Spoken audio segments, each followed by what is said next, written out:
Donald Trump હવે ભારતીય ચોખા પર લગાવી શકે છે ટેરિફ। જી હા, અમેરિકી ખેડૂતોની ફરિયાદ બાદ એક્શનમાં છે હવે ટ્રમ્પ સરકાર અને ટેરિફની જાહેરાત કરી છે। અને એક્શન બાદ ટ્રમ્પ સરકાર ફરિયાદ બાદ એટલે કે અમેરિકી ખેડૂતોને $12 અરબ મદદ કરશે ટ્રમ્પ સરકાર।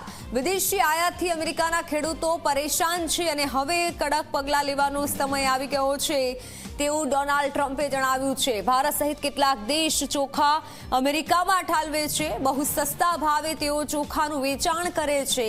અમેરિકી ચોખા ઉત્પાદકોની કમર તૂટી રહી છે। ટ્રમ્પ કેનેડા સામે આકરા પગલાં લઈ શકે છે તો કેનેડાથી આવતી ખાદ્ય સામગ્રી પર ટેરિફ લગાવી શકે છે ટ્રમ્પ। અને આ તરફ ટ્રમ્પે નિવેદન પણ આપી દીધું છે। એટલે ટ્રમ્પ હવે ભારતીય ચોખા પર ટેરિફ લગાવી શકે છે। અમેરિકી ખેડૂતોની ફરિયાદ બાદ ટ્રમ્પ સરકાર હવે એક્શનમાં છે। કેનેડાથી આવતી ખાદ્ય સામગ્રી પર ટેરિફ લગાવી શકે છે ટ્રમ્પ।